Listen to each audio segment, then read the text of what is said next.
नमस्कार दोस्तों। आज यूपी-टीईटी 2026 के लिए हमारी लेवल 2 की हिस्ट्री की क्लास है, जिसमें आज हम इस्लाम का भारत में आगमन पढ़ने वाले हैं। और आज का हमारा जो, जैसे कि आप थंबनेल पर देख रहे हैं कि सिर्फ 10 मिनट में कॉन्सेप्ट क्लियर। हाँ, सिर्फ 10 मिनट की ये वीडियो होगी, 10 से 11 मिनट की, और उसमें हमारा सारा कॉन्सेप्ट क्लियर हो जाएगा, जो कि यहाँ पे आज हम पढ़ने वाले हैं इस्लाम का भारत में आगमन। सारा का सारा कॉन्सेप्ट आपको सिर्फ 10 मिनट में क्लियर हो जाएगा।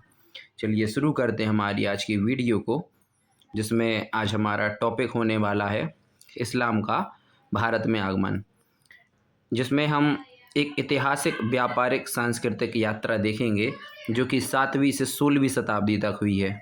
शुरू करते हैं हमारी आज की वीडियो को, तो देखते हैं। सबसे पहले हम समझते हैं प्रारंभिक संपर्क और पृष्ठभूमि को। तो देखेंगे हम प्राचीन व्यापारिक संबंध, किस प्रकार से इस्लाम के, अरब के जो लोग आए वो उन्होंने किस प्रकार से भारत में आगमन किया। देखें तो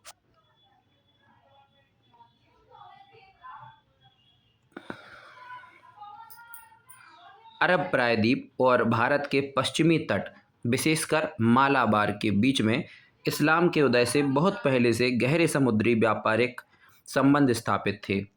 यानी अरब से और भारत के पश्चिमी तट के व्यापारिक संबंध पहले से स्थापित थे। अरब व्यापारी मसालों और बहुमूल्य रत्नों के लिए नियमित रूप से भारत आते थे। तो यहाँ पे हमने जाना कि जो अरब के लोग हैं वो भारत में बहुत पहले से ही व्यापार करते आए हैं, और वे भारत से मसालों और बहुमूल्य रत्नों को ले जाते थे। ठीक है, इनका व्यापार भारत का और अरब का पहले से ही चलता था, जिसमें वे मसालों के लिए और बहुमूल्य रत्नों के लिए नियमित रूप से भारत में आते थे। इसके बाद हम आगे देखते हैं ये शांतिपूर्ण प्रवेश, किस प्रकार से इस्लाम जो है भारत में आया। तो देखें यहाँ पे धर्म के रूप में, किसके रूप में, धर्म के रूप में इस्लाम का भारत में प्रारंभिक प्रवेश किसी सैन्य आक्रमण या राजनीतिक बल के द्वारा नहीं हुआ, बल्कि शांतिपूर्ण समुद्री व्यापारिक मार्गों, विचारों का आदान प्रदान और आपसी सम्मान के कारण हुआ।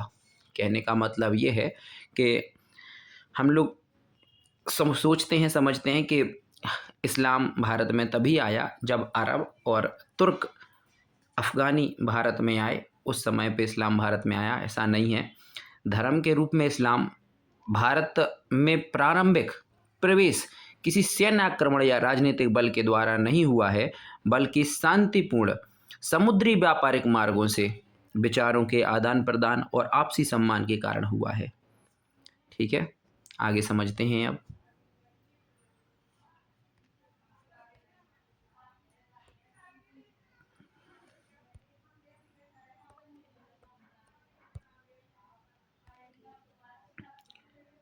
केरल और चेरामन जुमा मस्जिद के बारे में जानते हैं। तो प्रथम मस्जिद का निर्माण भारत में 629 ईस्वी में हुआ था।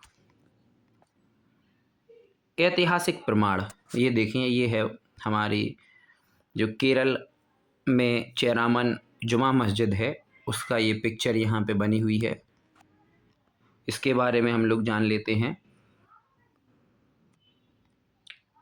ऐतिहासिक प्रमाण माना जाता है कि पैगंबर मोहम्मद साहब के जीवन काल में ही 629 ईस्वी में केरल के कोडुंगल्लूर में भारत की पहली मस्जिद का निर्माण हुआ था। ठीक है, तो कब माना जाता है? 629 ईस्वी में केरल के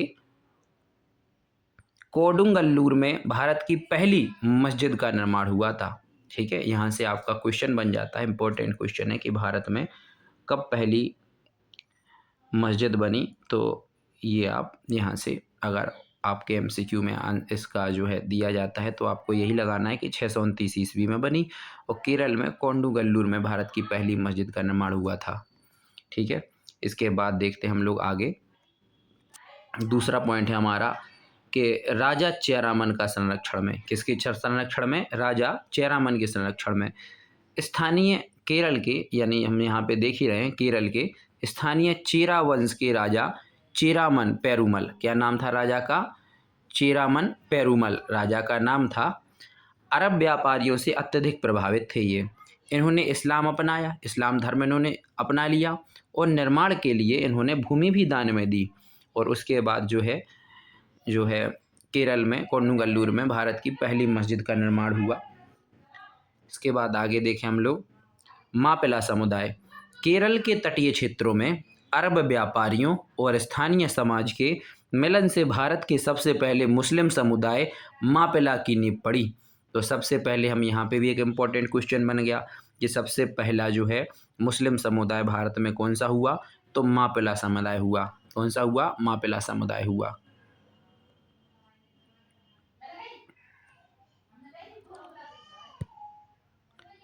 इसके बाद अब हम देखने वाले हैं आगे कि देखिए ये हम यहाँ पे देख रहे हैं, ये व्यापारिक समुद्री मार्ग यहाँ पे हो रहा है। देखें समुद्री व्यापार यहाँ पे हो रहा है।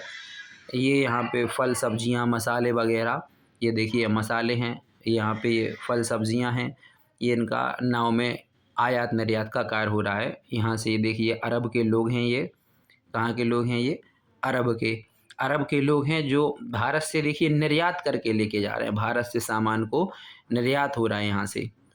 इस चित्र में बाकायदा सब कुछ दिखाया जा रहा है। ये यहाँ से भारत की भूमि से ये देखिए यहाँ पे ये मसाले वगैरह रखे हुए हैं, ये सब मसाले सब्जियाँ रखी हुई हैं जो कि हमारे भारत देश से ये अरब के लोग हैं, ये यहाँ से निर्यात करके ले जा रहे हैं। ठीक है, आगे समझते हैं हम लोग यहाँ पे। अरब व्यापारियों ने न केवल माल का आयात निर्यात किया बल्कि भारतीय समाज के साथ गहराई से घुल मिल गए। तो अरब के जो व्यापारी हैं वे भारत के लोगों के साथ गहराई से मिलजुल गए। ठीक है, स्थानीय हिंदू राजाओं जैसे कालीकट में जमोरिन नाम का जो राजा हुआ है ने उन्हें धार्मिक स्वतंत्रता और व्यापारिक एकाधिकार प्रदान कर दिया था। ठीक है, तो अरब के व्यापारियों के लिए हिंदू राजा कालीकट में जो राजा था जमोरिन, उसने धार्मिक स्वतंत्रता और व्यापारिक एकाधिकार उसको प्रदान किया था। यह सामाजिक समन्वय दक्षिण भारत में सह अस्तित्व और शांतिपूर्ण धार्मिक प्रसार का एक उत्कृष्ट और ऐतिहासिक उदाहरण प्रस्तुत करता है।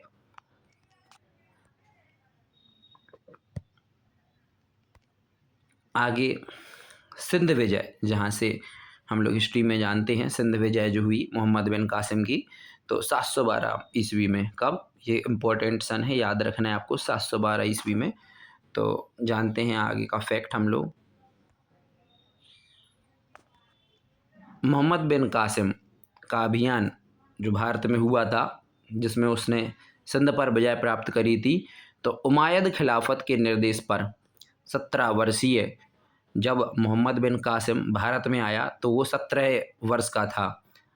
तो अरब सेनापति मोहम्मद बिन कासिम ने सिंध के राजा दाहिर, कौन से राजा? दाहिर को पराजित कर सिंध और मुल्तान पर अधिकार स्थापित किया।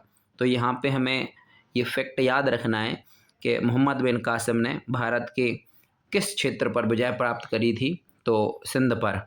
और किस राजा से उसने जो है सिंध पर विजय प्राप्त करी थी? किस राजा को उसने हराया था? तो किसको? दाहिर को पराजित किया था। सिंध के जो राजा थे दाहिर, उसको पराजित किया था। कितने वर्ष का था मोहम्मद बिन कासिम? 17 वर्ष का था। और उसने राजा दाहिर, सिंध के राजा दाहिर को पराजित करके सिंध और मुल्तान पर अधिकार स्थापित कर लिया था। इसके बाद आगे सहिष्णुता और सुरक्षा। आगे क्या है? सहिष्णुता और सुरक्षा। स्थानीय हिंदू बौद्ध आबादी को संरक्षित नागरिकों जिम्मी का दर्जा दिया गया। जो स्थानीय हिंदू थे और बौद्ध थे, आबादी को संरक्षित नागरिकों जिम्मी का दर्जा दिया गया। उनके प्राचीन मंदिरों और धार्मिक अनुष्ठानों को पूर्ण सुरक्षा दी गई थी। आगे देखते हैं ज्ञान का वैश्विक प्रसार। ज्ञान का वैश्विक प्रसार कैसे हुआ? देखें, सिंध विजय के माध्यम से ही भारतीय गणित और गणित में भी शून्य, खगोल शास्त्र और आयुर्वेद ग्रंथ अरब पहुँचे। ठीक है, तो ज्ञान का प्रसार अरब में किस प्रकार से गणित का, खगोल शास्त्र का और आयुर्वेद का जो है प्रचार प्रसार हुआ? तो देखें यहाँ पे लिखा गया है पॉइंट, ये पॉइंट याद रखना इम्पोर्टेंट है। सिंध विजय के माध्यम से ही भारतीय गणित में जो शून्य खगोल शास्त्र और आयुर्वेद ग्रंथ अरब पहुँचे, जहाँ से वे यूरोप तक प्रसारित हुए। तो सबसे पहले जो है आयुर्वेद का जो है भारत में ही उत्पत्ति हुई है, खगोल शास्त्र की और शून्य की, जो सिंध विजय के बाद अरब पहुंच गए और अरब के बाद सारे यूरोप में प्रसारित हो गए।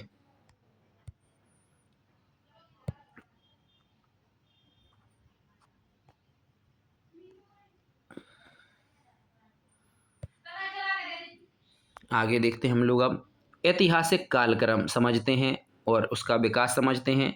तो सबसे पहले जो इस्लाम भारत में 629 ईस्वी में तटीय केरल और चेमारन मस्जिद का निर्माण हुआ है। ठीक है, तो तटीय केरल में चेरामन मस्जिद का निर्माण हुआ। शांतिपूर्ण व्यापारिक आगमन अरब के लोगों का भारत में हुआ। इसके बाद आगे जानते हैं हम लोग। फिर इसके बाद जो है 712 ईस्वी में मोहम्मद बिन कासिम द्वारा सिंध पर विजय हुई और पहला राजनीतिक संपर्क भारत में इस्लाम का शुरू हुआ। ठीक है, ये था राजनीतिक संपर्क। उसके पहले आराम से व्यापारिक अरब के लोग आते थे और भारत में व्यापार करते थे, लेकिन ये राजनीतिक संपर्क पहली बार 712 ईस्वी में हुआ। इसके बाद 1000 से 1027 तक आप जानते ही हैं महमूद गजनवी ने बार बार आक्रमण किया है भारत पर, साम्राज्य स्थापना के बिना केवल लूटपाट के लिए। यहाँ से जो है महमूद गजनवी आता था और लूटपाट के इरादे से आता था। ठीक है, आगे फिर 1206 ईस्वी में तो दिल्ली सल्तनत की स्थापना ही हो गई। इसमें स्थायी मुस्लिम शासन की शुरुआत हुई भारत में। अब यहाँ पे आप देख रहे हैं दिल्ली की कुतुब मीनार है ये।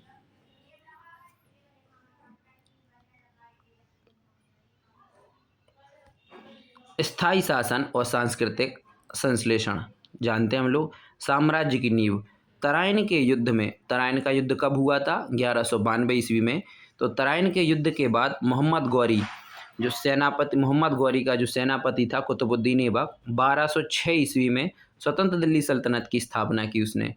तो मोहम्मद गौरी द्वारा कुतुबुद्दीन को दिल्ली का राजा बना करके उसने, ये कुतुबुद्दीन ऐबक मोहम्मद गौरी का दास था, इसने दिल्ली की गद्दी पर बिठाला।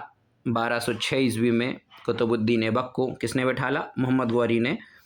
ठीक है, और दिल्ली सल्तनत की स्थापना हो गई। इसके बाद इंडो इस्लामिक वास्तुकला भारत में फैली। इस काल में भारतीय कारीगरों इस्लामी डिजाइनों के मेल से मेहराब और गुंबद जो कि ऊपर मस्जिदों में होती है और मीनारें जैसे कुतुब मीनार है कि नई स्थापत्य शैली का विकास हुआ। भाषाई समन्वय, भाषा का भी आदान प्रदान हुआ। देखें, राजभाषा फारसी उस समय पे, यानी सल्तनत काल में जो राजभाषा थी फारसी के प्रभाव और स्थानीय बोलियों के मिश्रण से उर्दू और खड़ी बोली जैसी भाषाओं का प्रादुर्भाव हुआ।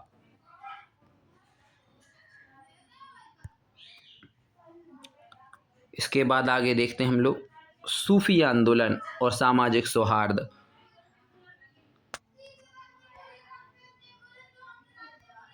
मानवता और भक्ति का साझा मार्ग, प्रेम और समानता का संदेश। तो जो सूफी संत हुए हैं वे प्रेम और मानवता का और समानता का संदेश देते थे।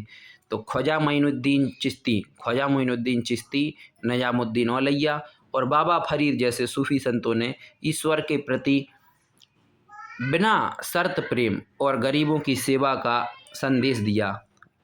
ठीक है, प्रेम का, और जो सूफी संत हुए हैं वे प्रेम का, समानता का, आपसी प्रेम, भाईचारे का संदेश देते थे। सांस्कृतिक सम्मेलन, संस्कृतियों का भी सम्मेलन हुआ। सूफियों की खानाकाहों यानी जो मठ हुए थे सूफी संतों के, में बिना किसी भेदभाव के सभी जातियों के लोग आते थे। इनमें यहाँ पे संगीत, कव्वाली और समा को ईश्वर के निकट जाने का माध्यम बनाया गया। गंगा जमुनी तहजीब, सूफीवाद ने हिंदू भक्ति आंदोलन के साथ मिलकर भारत में एक अद्भुत दीर्घकालिक सांप्रदायिक भाईचारे का निर्माण किया।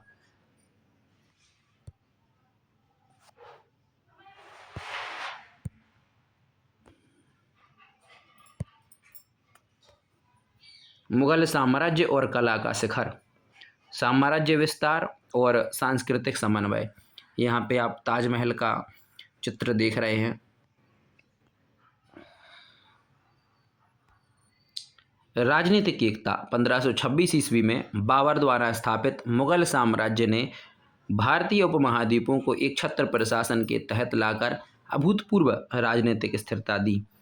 तो मुगल काल जब आया, मुगल काल की स्थापना बाबर ने करी थी 1526 ईस्वी में।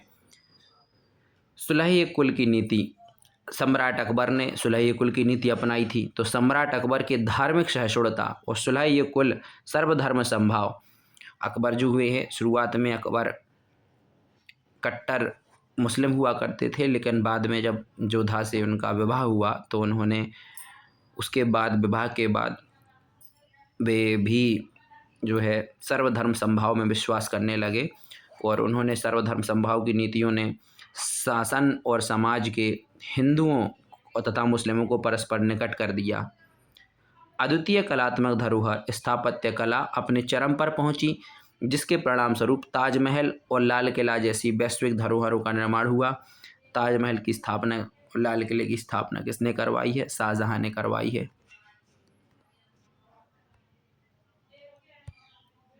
इसके बाद हम निष्कर्ष पे पहुंचते हैं।